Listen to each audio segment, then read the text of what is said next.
নমস্কার বন্ধুরা, আশা করি আপনারা সবাই ভালো আছেন। আজকে একটা সাউথ ইন্ডিয়ান ডিশ বানাবো, সাগু আর সেট ডোসা, খুবই কম তেলে আর খুবই কম মশলাতে। তো দেখুন কি করে বানিয়েছি। সব থেকে প্রথমে আমি একটা বাটি নিয়েছি, দেখুন এক বাটি চিড়ে নিয়েছি। চিড়েটা আমি ভালো করে ধুয়ে নেব, 2-3 বার ভালো করে ধুয়ে নেব। দেখুন কত নোংরা বেরিয়েছে চিড়েতে। দেখুন ধুয়ে নিয়েছি, জলটা ফেলে দেব, আরেকবার ধুয়ে নেব। দেখুন ধুয়ে নিয়েছি। এরপরে ওই বাটির এক বাটি সুজি দিয়েছি, মাপটা একই থাকবে, আর এক বাটি দই দিয়েছি। তারপরে ভালো করে মিক্স করে নেব, তিনটাকে একসাথে দিয়ে দেখুন মিক্স করে নিয়েছি। মোটামুটি মিক্সটা হয়ে গেছে। এরপরে আমি এর মধ্যে একটু নুন আর একটু চিনি এর মধ্যে দেবো, খুব বেশি না, একদম একটু, 1/2 চামচ থেকেও কম। নুনটা একটু তার মধ্যে বেশি দেব। দেখুন চিনিটা দিয়ে দিয়েছি আমি। এরপরে আরেকবার মিক্স করে নেব। মিক্স করার পরে আমি ঢাকা দিয়ে এটাকে প্রায় 15 থেকে 20 মিনিটের মতো রেস্টে রেখে দেব। যতক্ষণ রেস্টে রেখেছি ততক্ষণ সাগুটা বানিয়ে নেব। সেই জন্য 4টা আলু সিদ্ধ নিয়েছি, দেখুন পেঁয়াজ কুচি নিয়েছি, কাঁচা লঙ্কা, শুকনো লঙ্কা, তার সাথে নিয়েছি টমাটো কুচি, কারি পাতা, ধনে পাতা, গোটা জিরে, গোটা সর্ষে নিয়েছি, 2 চামচের মতন বেসন। সাগুতে এই মশলাটাই মেন, বেসনটা, সাদা তেল, কাশ্মীরি লাল লঙ্কা গুঁড়া, নুন, তার সাথে হলুদ।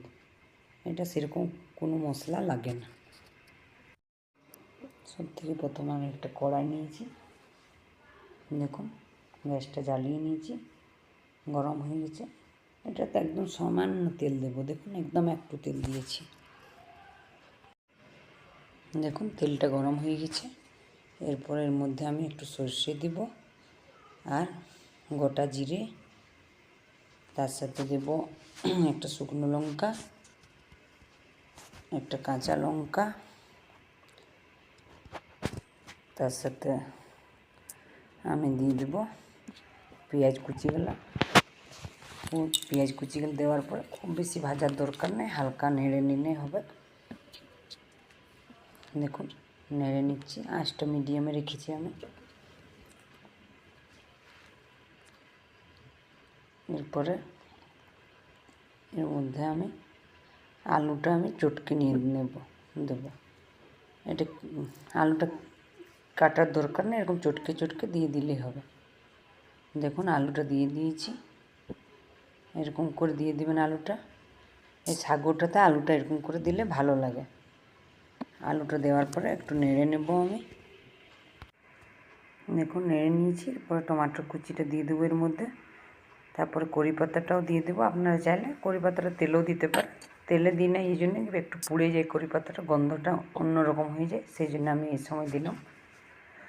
তারপরে আমি নেড়ে নিলাম কিছুক্ষণ, খুব বেশি নাড়ার দরকার নেই, হালকা নাড়লে হবে। তারপরে আমি এর মধ্যে স্বাদ অনুসারে নুন দেব। নুন দেওয়ার পরে হালকা করে হলুদ, খুব বেশি হলুদ দেওয়ার দরকার নেই। হলুদটা দেওয়ার পরে একটু সামান্য কাশ্মীরি লাল লঙ্কা গুঁড়ো দিলাম। তারপরে ভালো করে নেড়ে নেব। দেখুন নাড়া হয়ে গেছে। এরপরে আমি যে বেসনটা রেখেছিলাম সেটা আমি জলে গুলে নেব।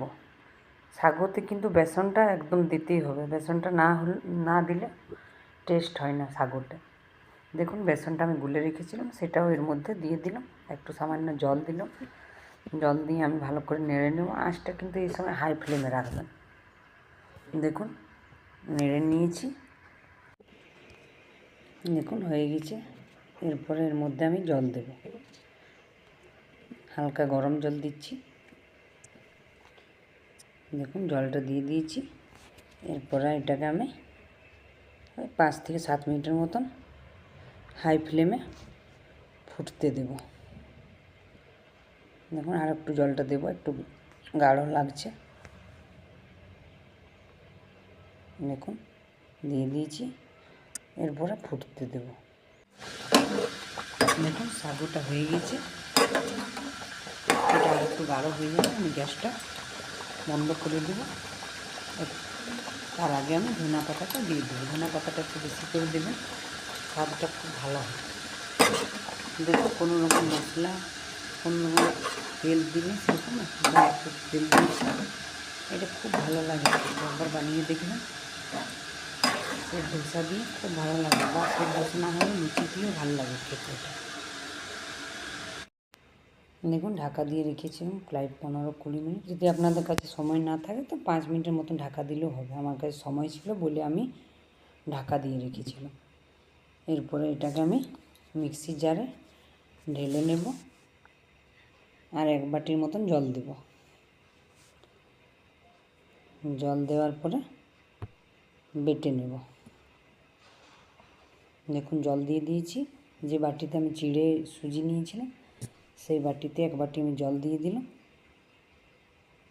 দেখুন এরপরে আমি এটাকে ঢাকা দিয়ে ঘুরিয়ে নেব। এটা খুব তাড়াতাড়ি হয়ে যায়, খুব কম সময়ে হয়ে যায় এটা। দেখুন দেখুন বেটে নিয়েছি, এরকম পেস্টটা হয়ে যাবে। এরপরে একটা বাটিতে আমি ঢেলে নিলাম। ঢেলে নেওয়ার পরে আমি এর মধ্যে বেকিং সোডা দেব 1 চামচের মতো। দেখুন দিয়ে দিয়েছি। এরপরে আমি একটু সামান্য জল দেব। জল দিয়ে একদিকে ঘুরিয়ে নেব, কিন্তু দুদিকে ঘোরাবেন না। দেখুন ঘুরিয়ে নিয়েছি, আমার ব্যাটারটা রেডি হয়ে গেছে। এরপরে আমি সে ধোসাটা বানাবো। আমি একটা তাওয়া নিয়েছি, তাওয়াটা কিন্তু খুব ভালো করে গরম করবেন, যেমন খুব ভালো করে গরম হয়ে যায়। দেখুন আমি ভালো করে মুছে নেব, এটাতে কোনো রকম তেল লাগে না, একদম ভালো করে গরম হয়ে গেছে। এরপরে এর মধ্যে আমি ব্যাটারটা দেব, একটু হালকা মেনে নেব, খুব বেশি মেলার দরকার নেই। দেখুন আঁচটা কিন্তু হাই ফ্লেমে রাখবেন। দেখুন কি সুন্দর জালি জালি হচ্ছে, আর এটাতে কোনো রকমই তেল লাগে না।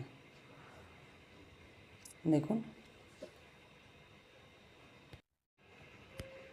দেখুন হয়ে গেছে। এরপর আমি এটাকে তুলে নেব। নিচ দিকটাও দেখুন হয়ে গেছে, এটা অন্যদিকে উল্টাবেন না, একদিকে উল্টালে হয়ে যায়। যদি দেখুন হয়ে গেছে, আমি এরপরে প্লেটে তুলে নেব। যদি আপনারা এরকম রান্না দেখতে চান তা আমার চ্যানেলটাকে সাবস্ক্রাইব করুন। আমার চ্যানেলটা দেখার জন্য আপনাদেরকে অনেক অনেক ধন্যবাদ।